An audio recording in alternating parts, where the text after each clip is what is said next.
So welcome back to another episode on the Good Vibes by SLANG Podcast. And listen, ladies, it's the men takeover. So you don't want to miss this. Stay tuned.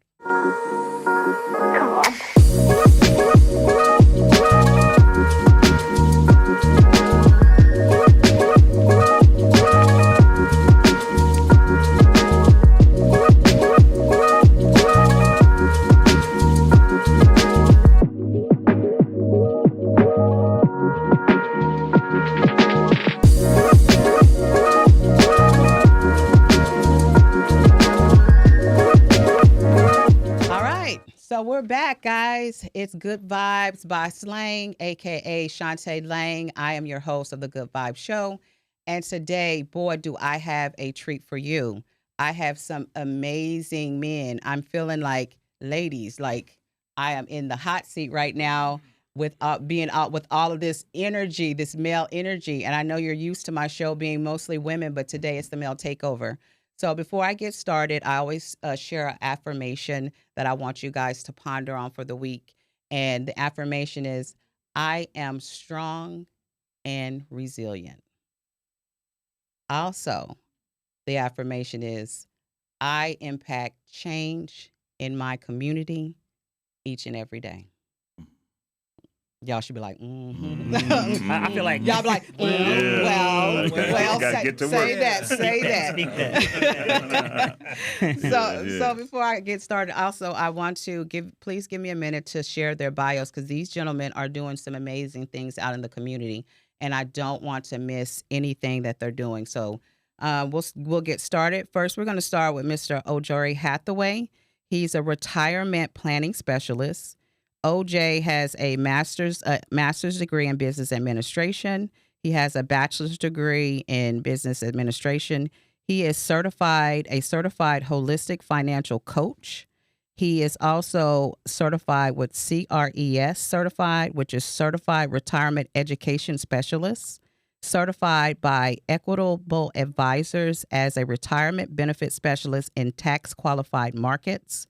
He is a Black MBA Association member since 2011. He is a member of Alpha Phi Alpha Fraternity Incorporated. A5? Yeah. He is also with the state of Texas, Texas Group Insurance Life Accident Health. He also holds a FINRA Securities and Registration Series. So what that means to me is this is the money man. Yes. This is who you want to talk to about retirement, about financial planning.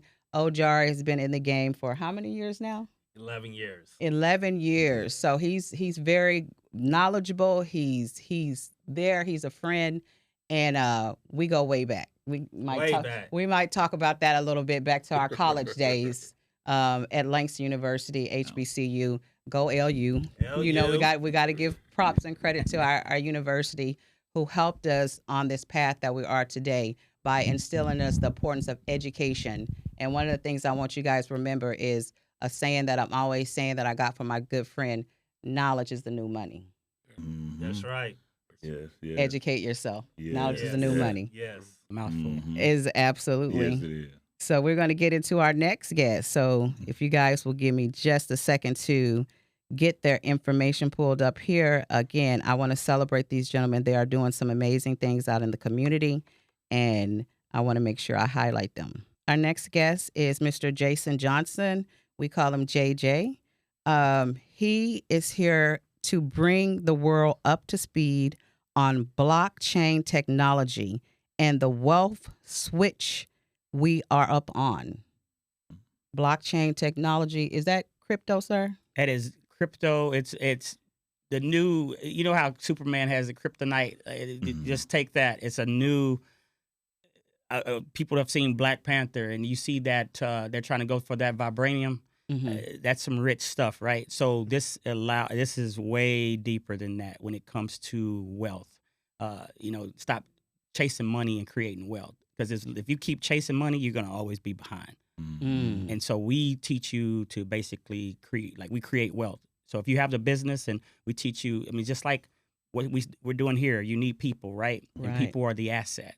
So we teach you to, when the people come, the money will be there. But if you chase the money, it's not going to ever be there, because you can lose that asset, which is people. Right. And so you want followers, right? Absolutely. You got good vibes has to have followers. That's the asset. If those followers are not there, you don't have the asset, which is the money too. The money is going to be there. Right. And so we just teach you to start creating wealth, and you're creating wealth with this. This group right here is wealth. Correct. And Absolutely. you said something key right there when you talked about knowledge. Knowledge, especially in the crypto world, it's.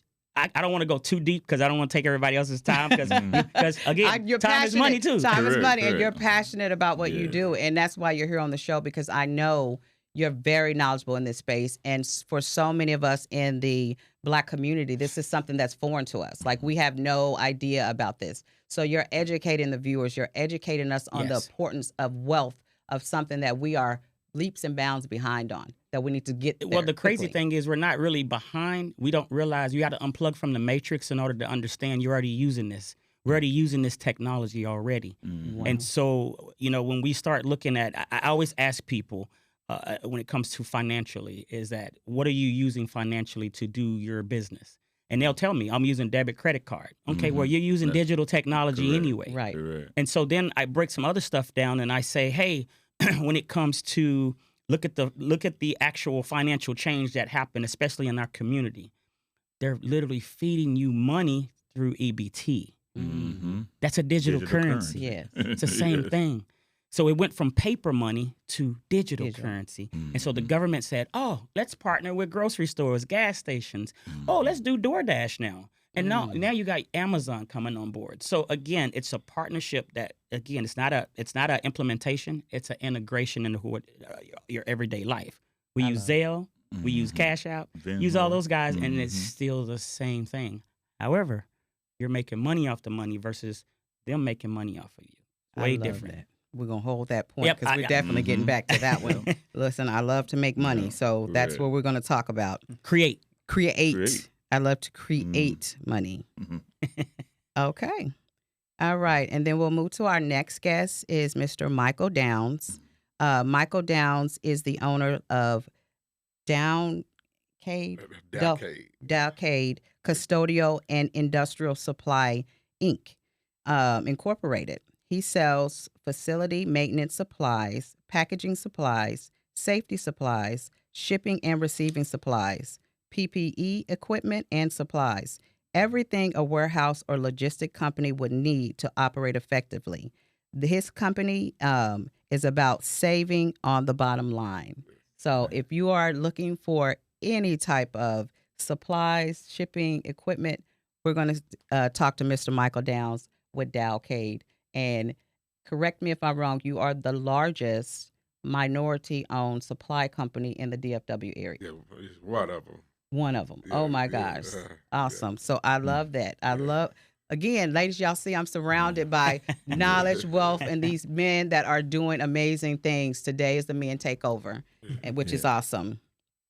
All right. And we're going to get to our next guest. Our next guest is Mr. Don Davis. Don Davis of Douglas Elliman is a Texas licensed real estate broker / instructor that is a kingdom-motivated, highly skilled professional that works along with local architects, builders, developers, and portfolio lenders to provide a wide variety of options for his clients' custom home needs in diverse, appreciating areas. His goal is to be your lifetime real estate advisor through sports and entertainment, corporate, and military relocation. Don grew up in San Antonio, Texas, where he was one of the founding agents of the Keller Williams Luxury Division in 2006. Don relocated to Houston in 2014 and became the second VP of Houston Black Realtors Association. 2023, Don relocated to North Texas, where the grass was greener and now is known locally as DFW Don. Prior to real estate, Don's professional career included stops at Texas Instrument, Wayfair Fab Tech, AT&T, Network Center Technician, Faith, Family, Real Estate, and Football. That's me. Welcome to the show. Now Yeah. I see that big ring on your finger. What is those rings representing? They look like championships of something. So I'm a national Snoop Dogg Youth Football League national championship coach. We coached in the SYFL. Coach Snoop, shout out on Netflix. That took place right here in Dallas a few years back now. Snoop has 49 kids in the NFL. But the most significant part about Snoop Dogg's Youth Football League is the only youth football league that checks your report card. So no pass, no play. I love that. Nice. So not only are we having athletes that are very good out there on the field, but he is backing the education is key. Because Correct. like I said, knowledge is the new money. Exactly. right. Exactly. I love it. Yes. All right. And then we have our next guest that's on the show, Mr. Marquise Harmon. And I would like for you to introduce yourself to the viewers. Tell us a little bit about yourself and your background. I work with different brands and companies and teams, and I help them really understand how to take their business and within their industry and put it on a blockchain, transition into a blockchain, which is a Web3 technology. I've currently just founded the Creative Corner Store concept, which is an upskill workshop networking event series where we bring people together from all different walks of life, all different industries, markets, and sectors. And we break down not just blockchain, not just AI, but we break down ways to optimize and how the technologies layered or layered on to be able to optimize your day-to-day life. Because, you know, a lot of people, we talk about AI, we hear it, but what's happening right now is there's really no words for it, right? If you know, it doesn't matter what industry you're in, doesn't matter how insulated you think you are. Governments have shifted, the monetary system has shifted. So where I come in is I have a background with so many from enterprise and government levels to community organizations. I like to work with them in a creative way to help them see that there is no box, there is no limitation, not just in the technology or in their profession, but in their personal life.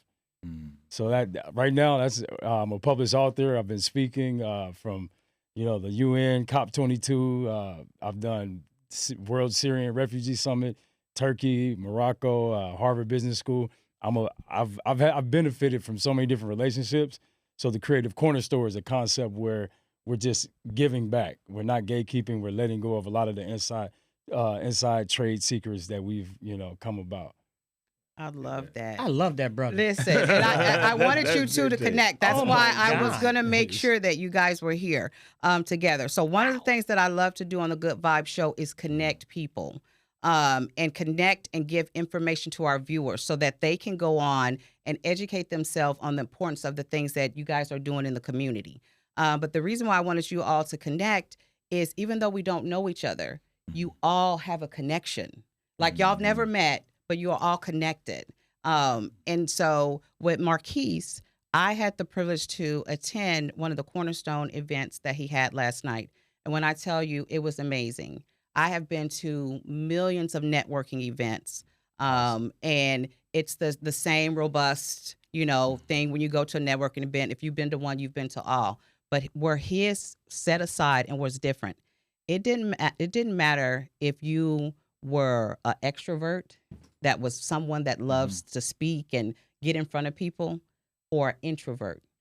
He made a safe space for everyone to share their story, a safe space for everyone to talk about their business. Like, it was so impactful that you guys have got to attend one of his events. It was a workshop setting. So it wasn't just going to have a drink and, tell about your business. We sat down in workshops and we had questions that we were diving into, and it connected us on a whole nother level. So I want to thank you for what you're doing with the Corner Store. That's meaningful. And where did you get the idea about the Corner Store? Because when you were saying Corner Store last night, I was like, Corner Store, how does that relate? And I know there's a method to why you said that. I'm from Central Illinois, man. I grew up in the neighborhood. We had a candy lady. We had a corner store. We had a bodega, something going on. And it was, you went and cut your grass, shoveled your snow, got your money, and you went to the corner store. You went in, you got it, you walked out. And it's because I got into the Web3 technology so deep at an enterprise technical level, it took me 2 years to decompress. Like I would overshoot it to everybody, right? Because I'm like, this is so amazing. You know, I'm connecting all the dots. I see the world. It's right here. And it really is. But the reality is there's a term that we use, mass critical adoption. Until you break it down, right, people will not understand it. I used to have people, well, can I buy a cigarette with cryptocurrency? I was like, well, you really can't right now, but you need to have it. But, and I really couldn't break through with, you know, the reasoning or their logic because it made sense to me too. So, but the corner store is just a neighborhood place where you go in, you get what you need, you walk out, you know, and like you, as a facilitator and a speaker, MC, I've been to so many events all around the world. They're all the same. Everybody's got that cup clenched. Right. You know what I mean? And it's title after title after title. You leave with a card and you never really follow up. I've got a pack of cards in my truck right now I'm looking at. And every day I'm like, man, I need to follow up. But it's not authentic. And I've had the privilege of being in different, you know, networking events, some private, some large scale. And you eventually, I've just been testing. I've been doing this over 15 years. And the last 5 or 6, I've really been underground. So to finally come out, and last night was amazing. We went Tony Robbins with, I didn't expect that. I didn't expect people to be so vulnerable. Right. But it's the only way I know how to be. Authentic. And, you know, my story is the reason I've been able to, you know, traverse the different enterprises and sectors. So, you know, just keeping it lay level. And that's what the corner store I really am focused on, is just keeping it lay level. How can this make sense to me on a basic level? I love that. And I'm glad you said story, because the reason why you all are here today is, as entrepreneurs, we wear so many hats. Let me say this: Happy Father's Day to all the fathers. Thank you. I want to celebrate you, men. We didn't see no ads at all. Do you know? Not a one. Happy Father's Day. So we appreciate that. I know y'all probably got your socks. You know what you got. You know the socks, what you normally get, a meal or two. You know, but I want to celebrate you on the Good Vibe Show and let you guys know that I appreciate what you're doing in the community. I appreciate what you're doing with the kids, and not only with your kids. You guys are mentors. You are giving back to the community by mentoring other kids that are not your kids, to let them know about financial literacy, to let them know about the importance of giving back. So what I want to do now is I want to go around the room. And again, as entrepreneurs, people know the entrepreneur in you. They don't know the backstory. They don't know the why behind why you started your business. So I want to give them the why behind why you started your business, to make it more relatable to why they want to do business with JJ and get into cryptocurrency. What inspired you to start your entrepreneurial journey? And I want them to know the why. It's a lot of times it's not pretty. It's not. It ain't a pretty story. It's not. It's tough. It's a tough road. It is. You know, been a father of 8. But stepkids, but they still mine. Yes. But it's one of those where you know, me and my business partner, we actually used to own Verizon Wireless franchise stores, and it was always we still didn't feel like we owned it, right? And so we got to a point to where, you know, Verizon was telling us, oh, you can't do this and can't do that, and it's like, but it's my store, you know. And so we ventured off and said, you know what, let's go and let's do our own thing. Well, we needed funding. We got tired of the banks telling us no. We started diving in, and I see Marquis smiling over there because I'm sure he went through the same journey. It's crazy. And so it's one of those where when we start looking at it, trying to figure out, all right, we bought Bitcoin at like, you know, $3,000 a token, and we sold at $4,500. We were singing our shoulda, coulda, wouldas. And so, you know, we saw all these people making money, but we started realizing, like, I'm still chasing money. I'm still looking at charts all day. I don't have time to sit here all day and look at charts. I got kids screaming in my ear. So it's kind of like, you know, you saw the charts. It's like, okay, there's got to be a better way. So then we saw Dogecoin, and then we started looking at a Dogecoin. We got in at 2 zeros in the 2. You know, we made about $75,000. We're like, that's not life-changing money. That's not going to get our business going. So we talked to the banks. The bank's like, oh, well, that's not considered real credit and all this other stuff. So then we started looking at all trade lines and all this other stuff. The bank still told us no. So we were like, you know what? Forget it. Let's learn this. Let's learn Web3. Let's learn this side of it. Why does it make it tick?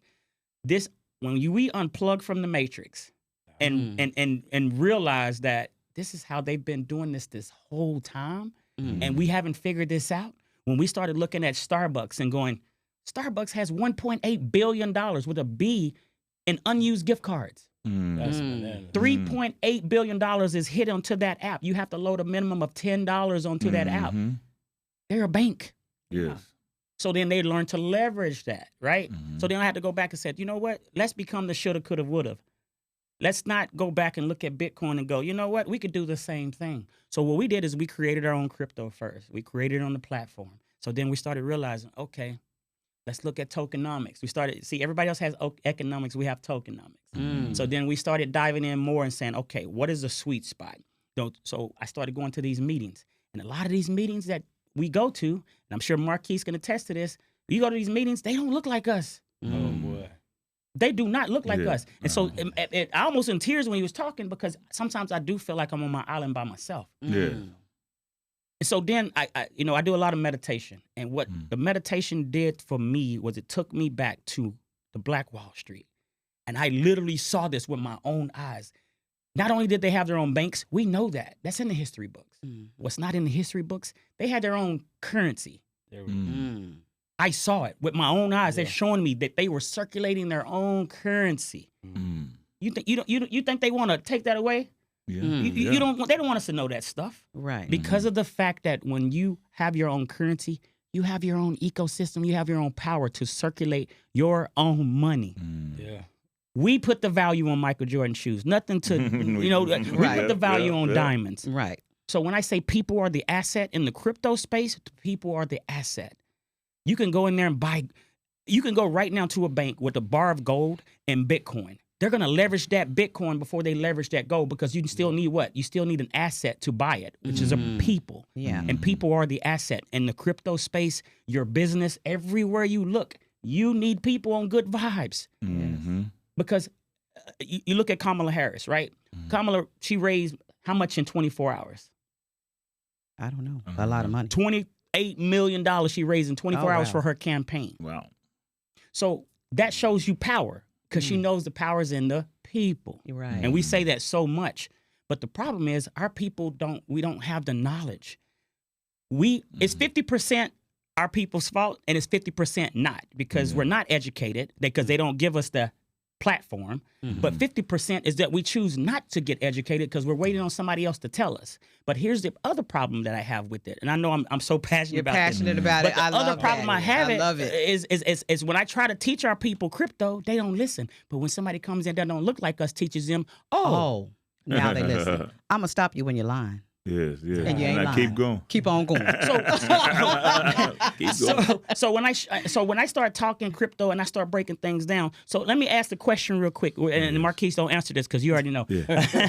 But I'm gonna ask a question: have y'all ever purchased anything using a digital currency? Yes. Of course. Yeah. Right. Yes. But a lot of people don't realize that they already have used it. And that's something I've talked to millionaires and billionaires. I've talked to senators and congressmen, and they'll say, "No, I don't think I have." And I'm like, "Okay, cool. That means you just operate on cash only." And they go, "Well, no, I use debit card, credit." Okay, let me ask you a question one more time. Right. Have you ever used a digital currency? So then I start diving in deeper. I slowly unplug them from the matrix. So then I tell them, if I pulled up with a food truck, wait a minute, how much time we got? We good? Okay. So I said, if I pulled up to the front of your business with the food truck and I'm selling turkey legs for $24 and I'm selling lemonade for $12, are you going to buy? They always say, no, it's too expensive. Cool. So what if I put 24 coupons and 12 coupons? Are you going to do it? They go, well, it depends on how much the coupons are. I said, well, let me ask you this. Have y'all been to the state fair? Yep, I was about to say that's how they do it. That's how they do Interesting. So you go to the state fair, they put you into their ecosystem. Yeah, and the only way to. you have to buy Buy the coupons. tickets. Yeah. Well, you know how much a turkey leg was this year? 24 coupons. You know how much it was $1 a coupon. Yeah. Right. Lines packed. They had over 100,000 more people show up this year, but we're supposed to be under a recession. It started at Chuck E. Cheese. They the little toys with See, coins. My brother is slowly unplugging from the matrix over here. Unplug. JJ, get us. You gotta Get us unplug. unplugged. You gotta unplug. So there's the thing. So when you start speaking crypto, you hear a different language. But if I said digital currency, you unplug just a little bit. Right. But then when you start seeing our people using EBT cards and don't realize that it used to be paper money and all of a sudden it's digital again, they just partnered. So to Marquise's point, whenever you go somewhere and you say, I want to be able to use this crypto, it's under your business discretion. You can accept MasterCard, Visa, whatever. It's whatever you decide to accept it.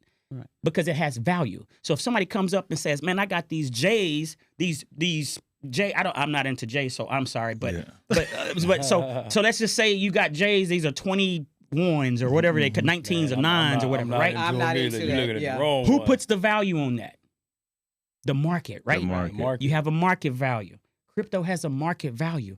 The reason why Bitcoin is so valuable because they only put 21 million out there. That's it. That's all there will ever be. So then the value increases, the supply and demand. So as people buy, guess what? The price goes up. If Michael Jordan had 20 billion shoes out there, he couldn't sell them for $200, $300 because there's too many in circulation. Right. You made me really think about something. I'm sorry. Go ahead. No, go ahead. That's Jack. Look, I want to jump in because I want to pass it over to you to share your story too. But okay. I just want to transition with him on you. There's people on food stamps that's never seen a food stamp because you've been digital. They were born in the digital age. Exactly. But I grew up with a paper food stamp. The one you got to rip out. You got to rip them out. I was on the end of it. I was the back end of it. My mama gave me a book. Hey, go to the store, take this book. It's a book. Come in brown and pink. So you're right. We went digital a long time ago, just didn't realize it. Absolutely. Already happening. So, I mean, I can we're preach, but I'm going to let y'all, I don't want to take everybody else's time. We are going to circle back, but again, this is great information. This is information that's enlightening us and it's enlightening our viewers because we need to know about that. But I'm going to pass it over to you, Michael. Tell us a little bit about your company and tell us the why behind why you started.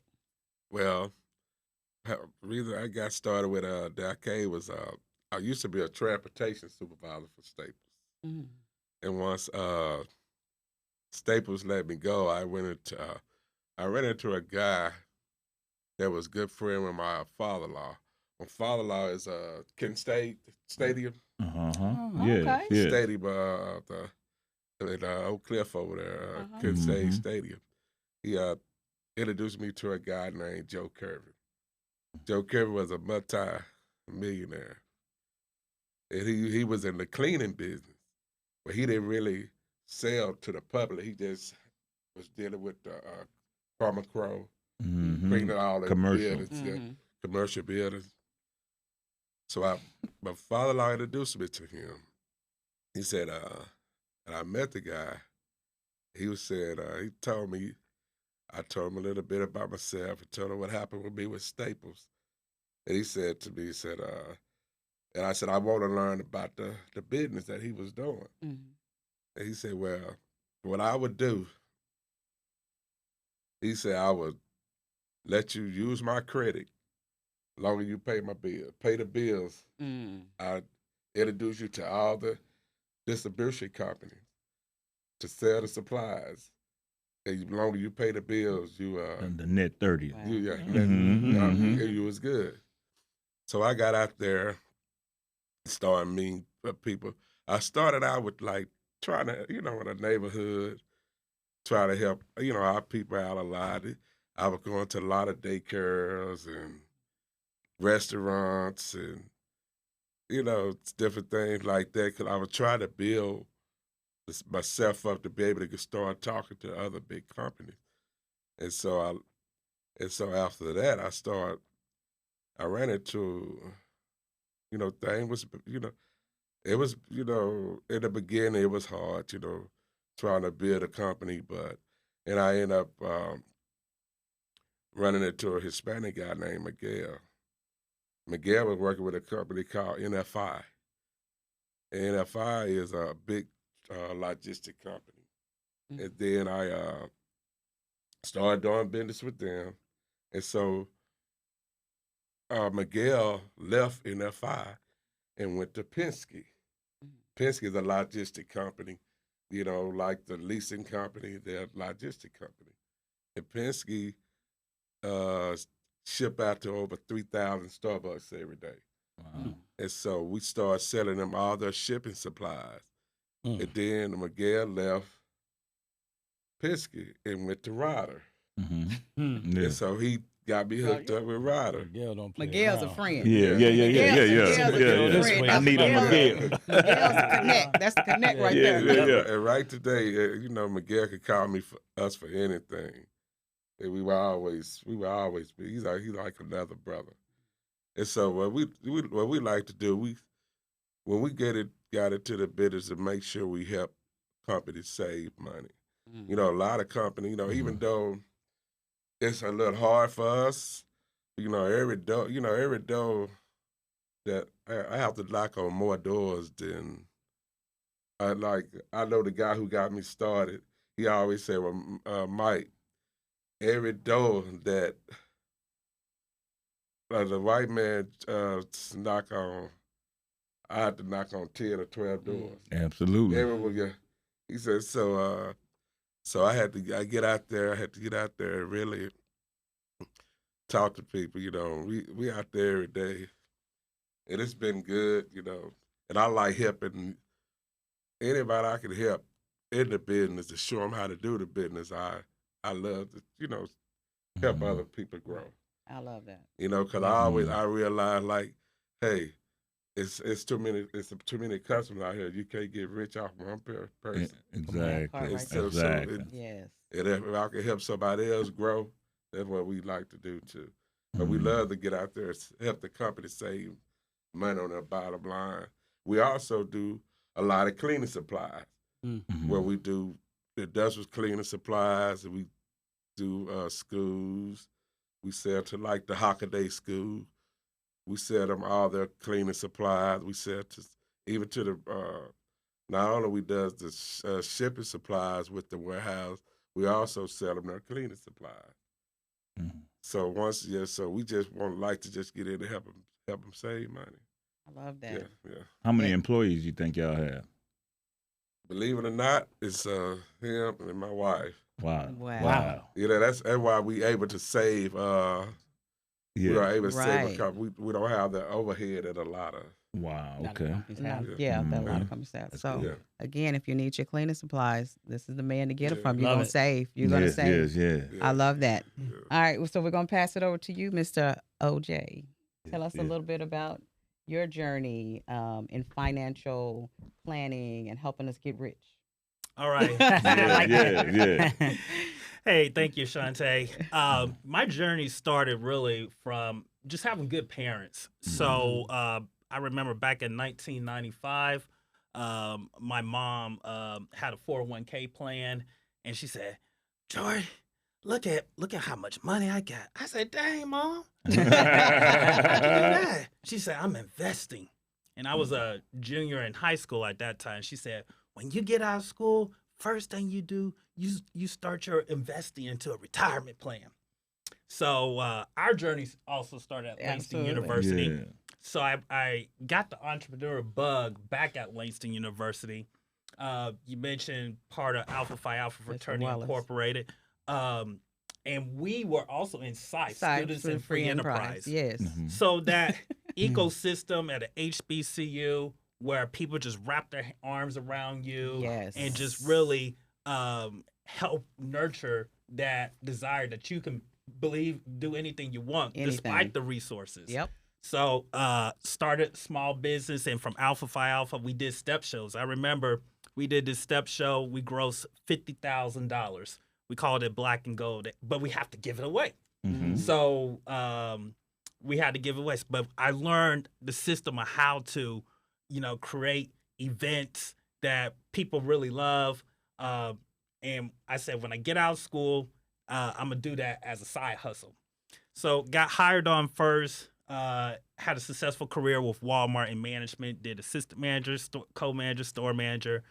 And I said, I did not like working these hours. They were working a brother like neither. 80, 90 hours a week. I was overnight, there. rain, sleet, snow. Doesn't matter if your dog dead.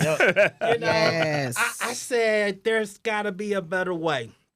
So I tried knocking on the door because I always say I want to be able to. I'm intrigued about compound interest. Went to a few Pri-America meetings, learned about the Rule of 72, all that stuff. But Pri-America was not a good fit. It was a good company, but just wasn't a good fit for me. You go to the major investment firms. I didn't know enough people that made $250,000. You know, I wasn't the right complexion, didn't have the connects that they were seeking. So that door was always closed. But I met a friend at one of these parties that went to in Dallas, and she ended up becoming vice president with Equitable Advisors, another Fortune 500 broker dealer advisory firm. And I left Walmart. And when I left Walmart, I was just sick. Some of y'all may can relate. The black cloud was over your head. And you're like, you know, I'm a spiritual person. So I say, God, I'm going to trust on you, and I'm going to leave this job, right? And I was earning good money. I'm not going to, you know, I was earning really good money. Them bonuses were nice. That's what kept you there. Yeah, the bonus kept me there. I know. You know, most people ain't seen a couple of zeros and commas in their paycheck, but that's what we got for them bonuses. That'll make you stay there a little longer. Yeah. And I remember that district manager said, "What about your family?" I said, "You know, I trust God. I'm going to be okay." I sent my friend Brandon, you know, dusted off the LinkedIn, typed her, said, "Hey, I'm looking for an opportunity. I want to do financial services." And she called me literally 30 minutes later. She said, "OJ, you know, I knew you from back in the day." So that goes back to what Michael was talking about, relationships. And relationships are a currency. So it's important to be sure that, you know, you nurture those relationships. You know, everybody, no matter if it's a minor encounter or a major encounter, you want to be sure that you leave good vibes to people, right? That's right. Because that's going to create a memorable moment. Yes. And so, you know, create a memorable moment with my friend Brandy. She called me up 11 years ago. And in the securities industry at our firm, you know, in the whole state of Texas, it was only like 3 African Americans. One was in Houston, me and my Brandy and myself. She launched a career, built a successful career. She's now head of diversity for the entire company, but now moved into her role as vice president a couple of years ago. Well, being in financial services as a financial planner is one of America's best kept secrets. Here's what I mean. You get this contract where you are a business owner. So you have all the rights and privileges of a business, meaning the government rewards business owners because they create opportunity for the public.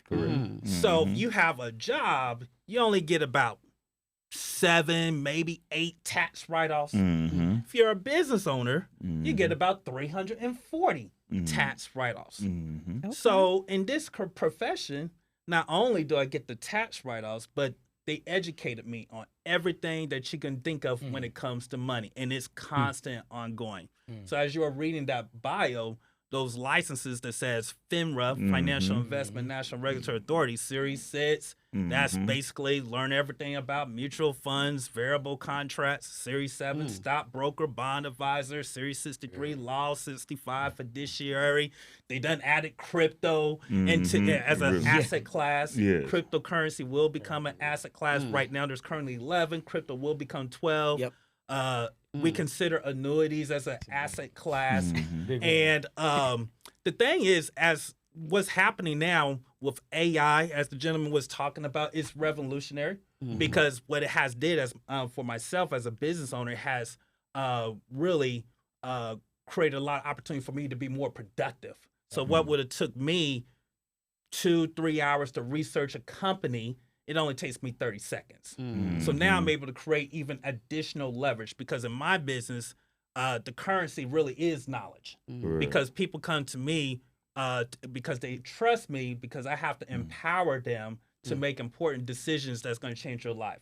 So today I have over 1,300 clients. That's good. Some of my clients are in this room right here. That's always a good thing. People trust me to make sure that if they want to have security so they don't run out of money.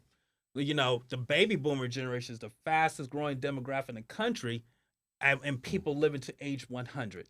So the concern is people never planned to that they were going to live that long. So you find a lot of senior citizens, which is the fastest growing population, that is also filing bankruptcy. How can we make security so that they don't run out of money? We already know the concerns when it comes to college. College is too expensive. Right. Really, we got to assess, is the value there based off of when you graduate from a 4-year degree, not knocking college at all. If it's the right profession, go for it. Right. But there are other opportunities where you don't Yes. have to be saddled with debt. Right. So I educate all throughout the city families on how to, find solutions for that. My largest client is Dallas Independent School District, so help many educators secure their future. And then, of course, financial protection, which is the foundation. That is your many different types of insurance.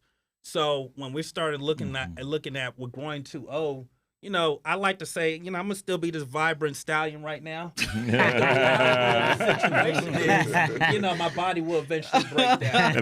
Eventually.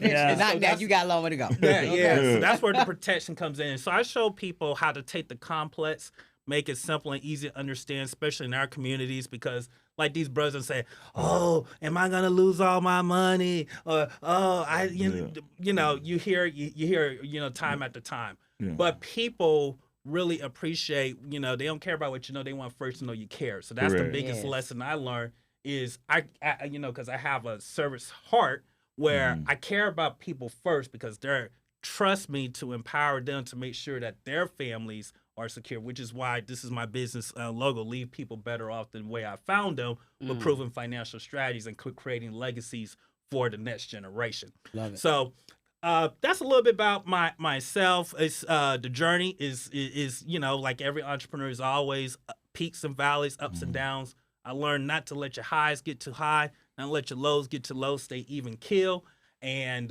just help as many people as possible. So that's just a little bit You about was myself. dropping what's so your- many gems Yeah, I on know. this What's right your there. company My name? God. What's your company name? Tell I need to know company your where we can find you. Like, tell them where they can find you if they want to partner with you Yeah. on investing their money. I'm gonna tell you the easiest way to find me. Just go to LinkedIn. Okay. I guarantee Ojore, OJORE. There's only 7 Ojoris, which is a Nigerian name, on LinkedIn. But I'm the only Hathaway on LinkedIn. So find me on LinkedIn. You can go to equableadvisors.com, find me there. Okay. But if you go to LinkedIn, direct, it's going to be a direct connection. LinkedIn is gold. Yeah, Yes, it is. LinkedIn is Yeah. the gold. That's right another there. story we're going to talk That's about. a whole different topic. Yes. I got more followers on LinkedIn and Instagram. Yep. I'm gonna Right. say it that way. Same here. You Now are you know dropping who some I'm looking gems. for. Organic. I hope the viewers are listening because he dropped a lot of Yes, gems he on did. you. I Yes, just he want to did. say to OJ, thank you. Yeah. Yeah. Absolutely. You have done. Thank you. All You're right. welcome. That's all I can Can't say say. nothing good. but thank you. That's Right. good. Wake up, That's look at the money. It's still there. good. That's This is good. the money man right here. This is where you need to Yeah. connect. Ojo, thank you again. Exactly. We're Another gonna move day. into you, Mr. Don. Tell Yes, us a little ma'am. bit about your business, your background, and your story.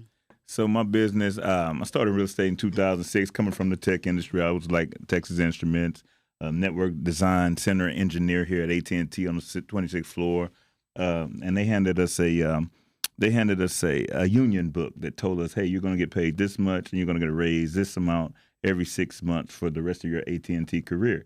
And then one of the older ladies working with me said, Don, I've been here 30 years. I've had 3 husbands, but 1 AT&T. And then I just got to thinking about, do I really want to be here 30 years? Oh my God. Wow. And then finally, I saw a infomercial about flipping a house. And when I saw that infomercial about flipping a house, it seemed kind of good, too good to be true, because I didn't like the strategy. They kept saying OPM. So that's why when you say you're the money man, that's like, I got to back up first to check you out. And now I say, oh, he is the money man. Yeah. Because they taught on real estate OPM, other people's money, leveraging other people's money. And don't get me wrong, now I understand that in a more professional way to articulate that without sounding like I'm robbing somebody. Right. You know what I mean? I know how to articulate it in a more professional way. Other people's money can be a bank, it can be a line of credit, it can be vetted. But that class pushed it as if they wanted me to use other people's money to buy houses, but what they really were selling was training. And that's what you have to be aware of. I've been in this business a long time, 18 years. And what you really don't realize that most people who say they're selling houses aren't selling houses, they're selling training. Yeah. They say they're selling investment. I own 15 commercial buildings downtown. His clients are the one you're talking about, the JLLs, the Trim L Crow, because those are real estate investment trusts. So if next time y'all run into somebody who say they own a lot of buildings, ask them, do they have a CCIM? That's like a doctorate of commercial real estate. So that way you can separate the real from the fake real quick. But I go back to my story. So I go from technology, and now I'm in this investment seminar, and I'm like, something doesn't sound right, but all this sounds familiar. And so then all of a sudden, I said, you know what? My AAU basketball coach, and I can't say his name, but at 10 years old, he used to take me to the foreclosure auction, and we used to buy properties. And the reason we used to buy properties is because he had cash. And the reason he had cash is he was on probation, so he had to do community service to be our basketball coach. So now all the dots are coming together in my mind. I've been to the foreclosure auction. I know how to bid on properties. I know how to bid under market value, but I don't know why I'm there at the time because I'm on 10. This went from 10 years old to 20 years old, first Tuesday. Like I said, but I could tell you what's going to bid. I could tell you who's going to buy the properties, who's going to sell them, who's going to keep them, buy them, keep them, and hold them. Which ones are going to fake the system where they get what they call a temporary restraining order where they can stay in the house another 9 months without paying a mortgage. So I knew all types of tricks of the trade on that, but I also realized that God had put me there back then to learn what I was going to learn later. Well, then I get in the real estate industry 2006, 2008, since I know the title side of it from the foreclosure experience. Now I'm way ahead of everybody because I know how much your payoff is. I know how much your estimated value is. I know how to negotiate a lot stronger because I've been around this so long. So then I began my broker's license in 2008, and I'm growing. But then, like you say, I'm starting to get in rooms where I'm the only black guy. And I say, well, I'm the only black guy in this room because I'm starting to go into luxury sales. And in the luxury sales, it's a few of us at the top. But at the same time, I remember my mom taking me to the Parade of Homes. I grew up with a single mom, just me and her. And she took me to the Parade of Homes every year. I don't know why we caught the bus, but we caught the bus to go look at these fancy houses in the Dominion Country Club in San Antonio every single year. Hindsight 2020, I helped start the luxury division in that same neighborhood. 20 years later, Keller Williams Luxury Division at Dominion Country Club where all the San Antonio Spurs live. And then I get promoted, work for Compass in Houston. They relocate me here to Dallas.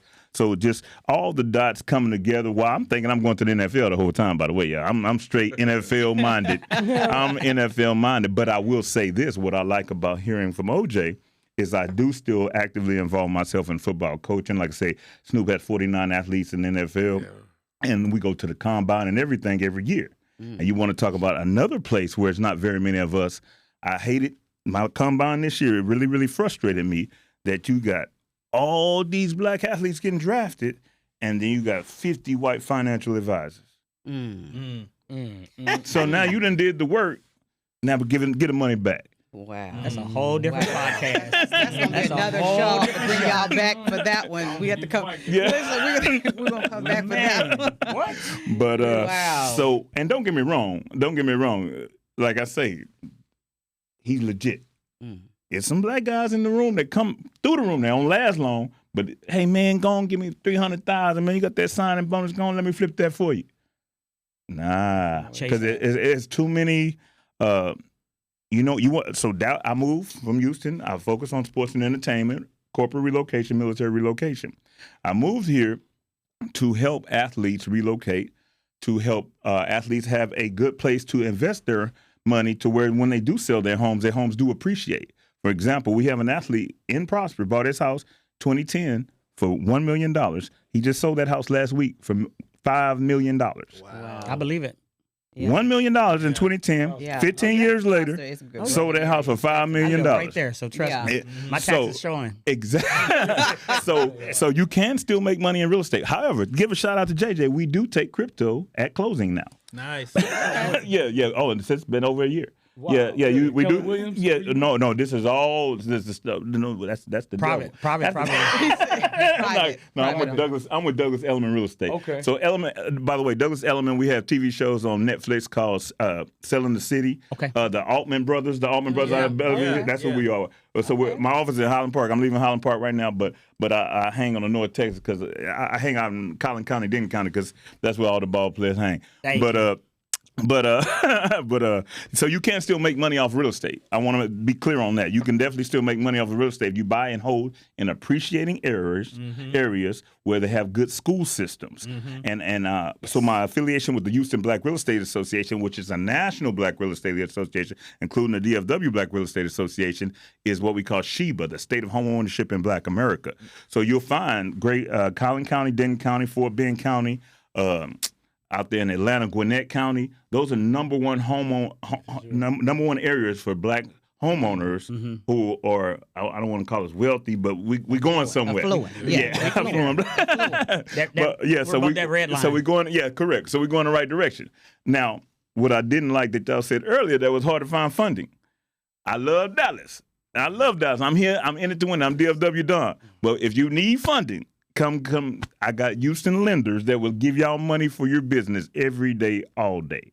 Because you heard it. Houston lenders that are giving money for your business every day, all day. Okay. Because you always you also got to realize. So it's like in that closet right now. It's an underwriter back there, and sometimes out here the underwriter ain't your color, but over there, underwriting last name might be Johnson. Interesting. Facts. So facts. I'm not. And another thing I want to get us out of is claiming. We claim in D-Town. We claim in H-Town.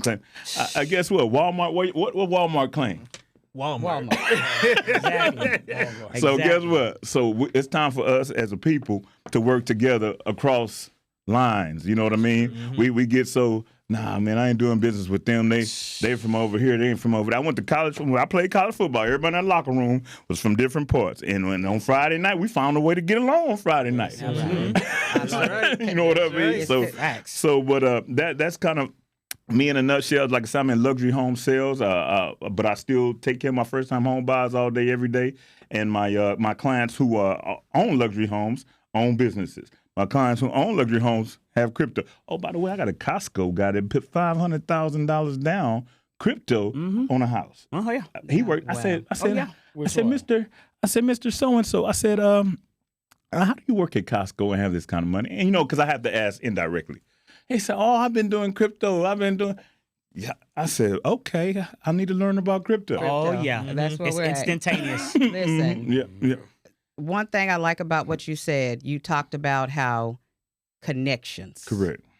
How we are all connected. I'm going to keep bringing that point home. Again, you guys don't know each other. You never met each other to today. But listening to your stories and as you share your stories, we all connected. Yes, we are. We're all connected. And our viewers need to hear that. They need to know that someone out there has experienced what they are experiencing. Exactly. If you need money, if you need funding, Correct. DFW Don got you. Got you. If you need a financial advisor that's going to help you and your family, and that's going to do it the right way, that's authentic, that's transparent, that is genuine, that's not in it about the buck. It's about making you and setting you and your family up to be successful and building generational wealth because he knows where he came from. And he came from a college. Well, it starts with his family. It starts with his mom. It starts with his dad, instilling that in him, the integrity. I know this man from, I ain't gonna say how long back, tell my age, but we went to college together. And to watch him grow and to where you're at today, I'm super proud of you for what you're doing. So I just want to call that out. Appreciate you. But again, if you need financial advising, you're gonna see Mr. OJ. He's gonna take care of you. But you in the industry that need chemicals, that need supplies, Michael Downs is gonna take care of you. He's got your back.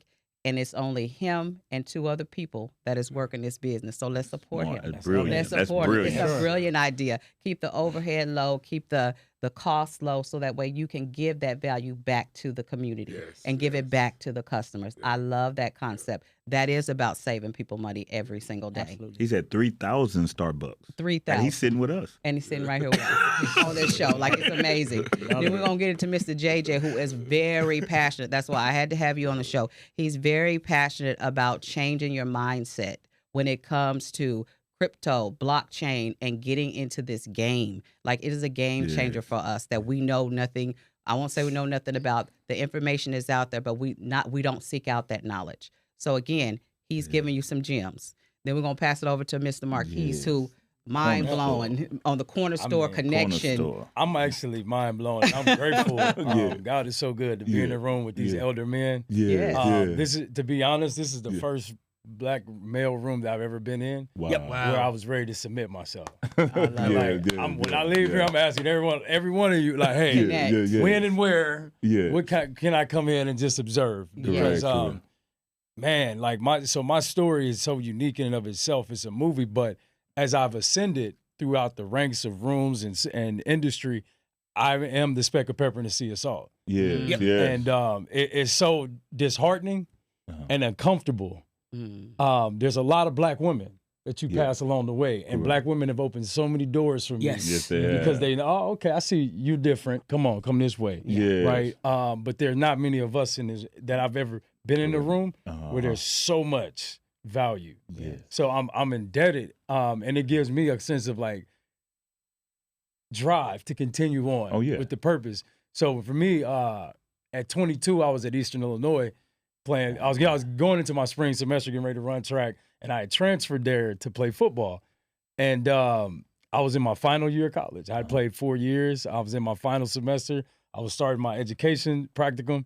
I took a job at a group home the end of the December. It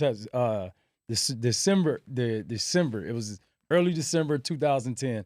Took a job at a group home.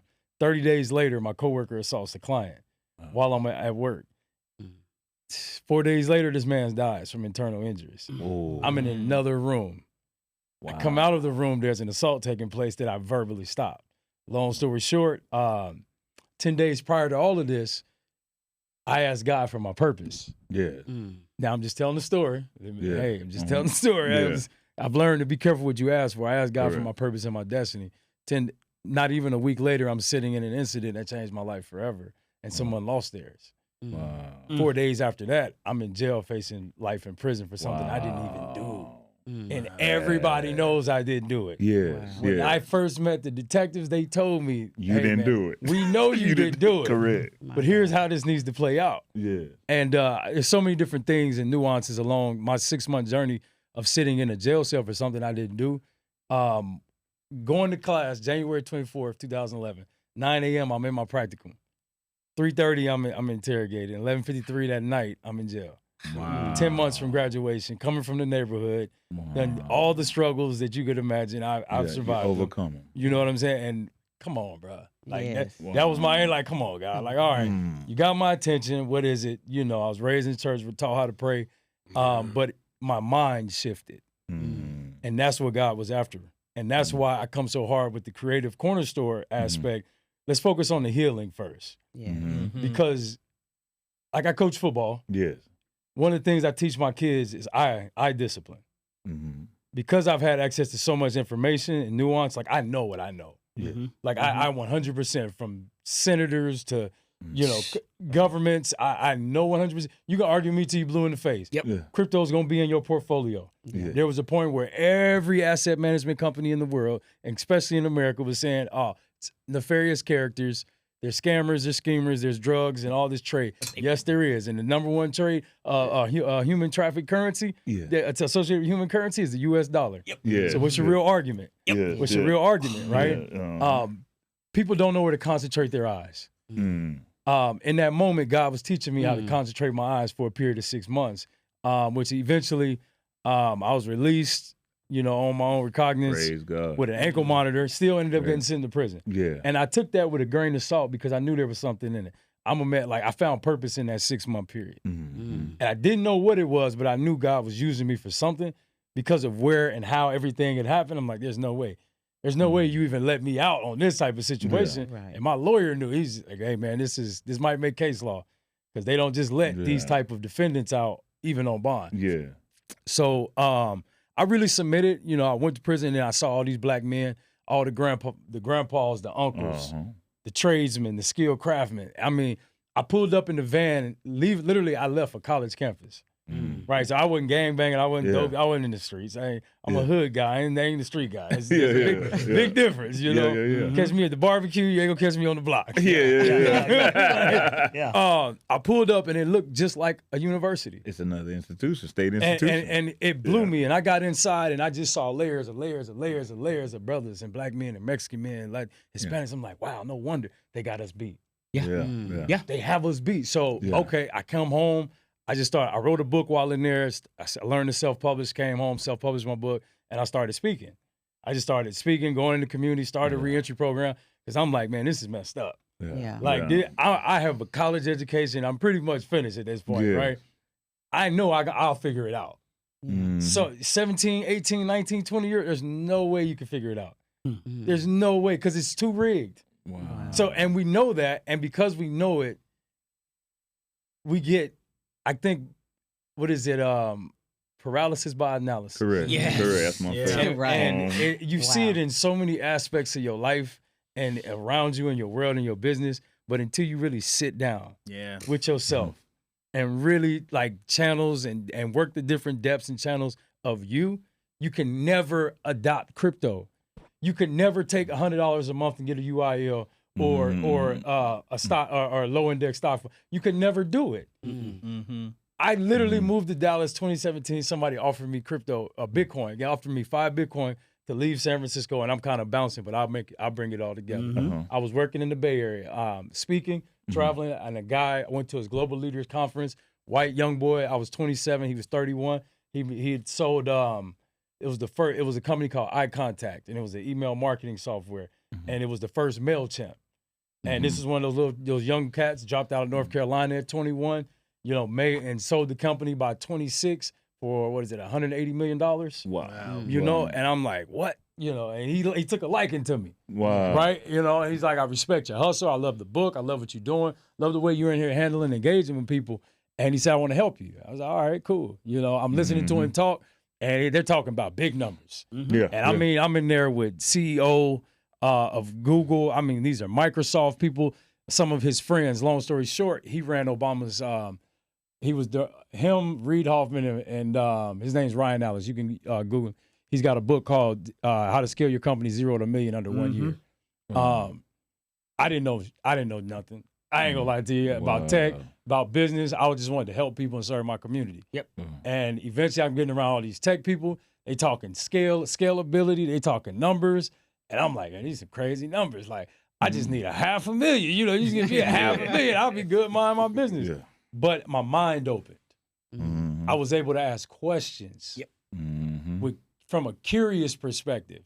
And because I have at that point, I was a felon, I had limitations from operating in the corporate world. There was no aspiration of going into the corporate world, although I had picked up a corporate job, right? The story. So this, hey, man, I like you, grit.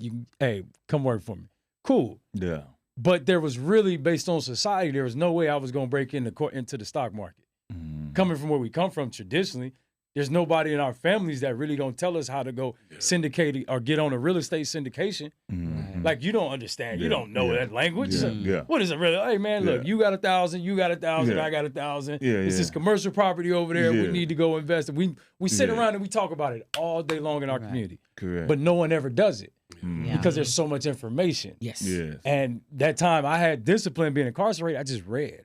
I retrained myself on the discipline of reading, mainly because not reading and not having paperwork almost cost me my life. So there was a recourse for me that, like, risk mitigation always. Every step I take to this day is like, oh, wait a minute, what's over there? I'm trying to mitigate my risk strategically, moving strategically. So I got out there to San Francisco and got in this conference, which was different, right? It wasn't the typical network. It was 6 days in one of the most expensive cities in the world. We all paid.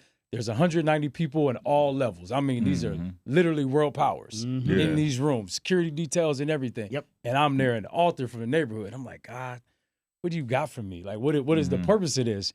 And, he showed me some things, but he ran Obama's campaign, and I realized the power of the relationship. He ran Obama's campaign with the CEO of Salesforce and LinkedIn, Reid Hoffman and Mark Benioff. And it was the first time I really saw real, accent, real high level. I don't want to be too over the cliff with it, but power, money, monetary power and decision makers. I'm literally in the room and I'm fly on the wall. Elon Musk and these cats right here. Right. The eye discipline. There's so much information in the world that is so skewed. A lot of us as Black folks, I was raised by somebody born in 1924. So my value system is a bit different than people my age. We are so, how do I say this? We are so tied to the heritage Yes. that we're willing to die for what grandmama and them did. Yep. Versus Wow. take the information and the data that's right here. What I learned in tech more than anything, I think one of the most important lessons is the story you're looking for to profitability and scalability. It's in the data. Yes. And if you don't know how to read the data, if you don't know how to take the time, you don't have the discipline to do it, you're never going to understand that the opportunity is you. Wow. The opportunity is not even there. The whole marketplace, this whole country operates off black people being ignorant. Bingo. Bingo. Wow. Bingo. Like the 2008, I was in college. I was a sophomore in college, 2008. I had no idea why George Bush was sending checks. Yeah. All we knew is, well, yeah, we got a check. Got another one, a refund. Right. But we didn't know how it would affect us down the line 10 years. We didn't know how credit would affect us. We didn't know it was inflammatory. Credit card, interest rates, they were just handing us. They was giving it to us. Okay. We didn't have the information. We didn't have the discipline to say, hey, Uncle Ojo, hey, I need to take $1,000 right now. Put this in a some type of account. Few years, let me pay off that interest early. Correct. So it don't knock me over the head for 300 points on my credit score. Yeah. Right? And then I can take some of that, go leverage it, buy some property. And have it working for you. Right? And it's like we standing on the dirt. We fighting over the block and don't even own it. Yes. Like you said, I'm Houston, my city. No, it ain't. You got Houston, Dallas, and Chicago. Man, I wish I would. Until I have a bond. I'm at that level. Yes. Now, bonds, that's politics. That's different. My boy made a point earlier. He said about the different currencies. I read a book called The Color of Money. It's written by a black lady, I think.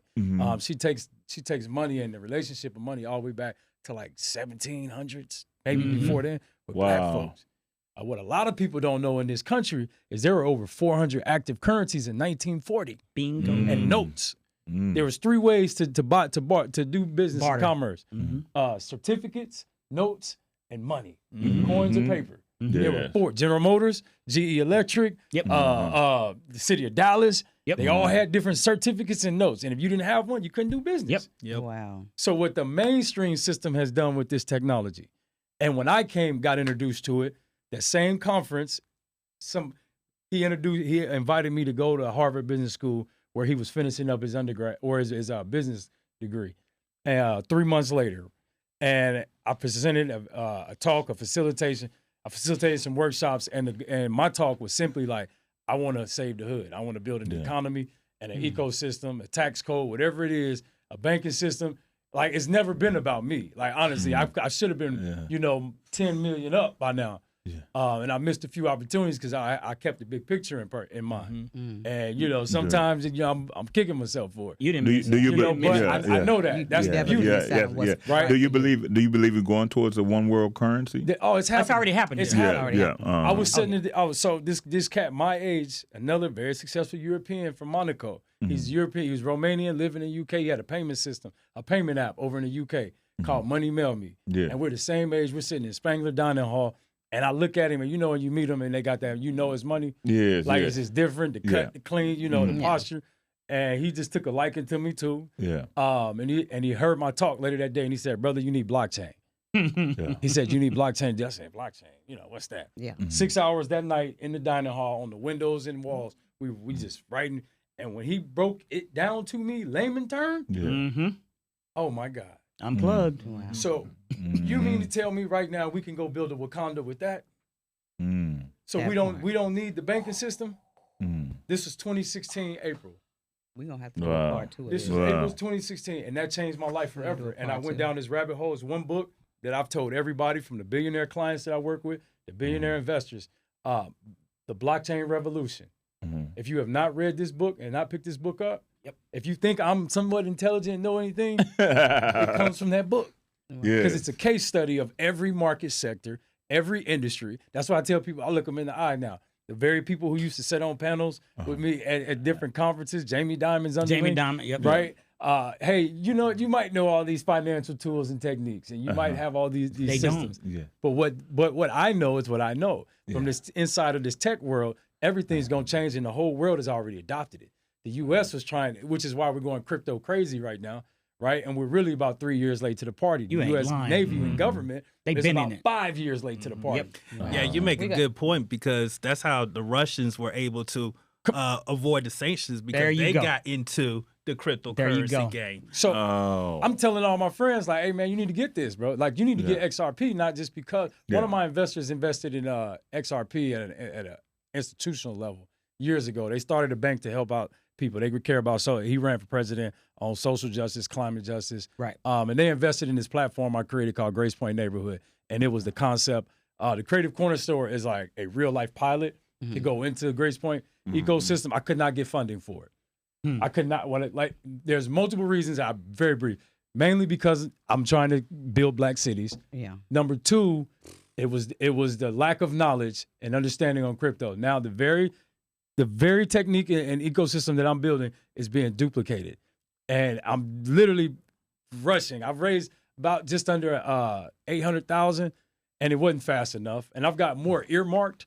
But it's really a matter of nuance, understanding, and government SEC policies. We've been fined by the SEC, and now everybody, the SEC is just gung-ho about this crypto space. But I got into this technology because I didn't have any option. There was no box. There was no matrix for me. I'm from a neighborhood where I know black men. I already know the stats. Yeah. So now I just had to figure it out. So I've approached every opportunity and engagement with this technology wide open. Yep. If I could rule the world, if I could build it, what does it need? All right, I love that. I cannot wait to connect with him. Listen, Wow. we're going to come to a close on the Good Vibes podcast, and I want to thank each and every one of you thank for you. being here today and connecting. It's been a We're going to pleasure. do a part two. Yeah, absolutely. We're Yeah, definitely going to for get a part We'd two love to. where we can talk more about this because we could talk all day. Yeah, for sure. Yeah. And I want you guys to connect afterwards. And I just want to say thank you guys for tuning in to the Good Vibes by SLANG podcast.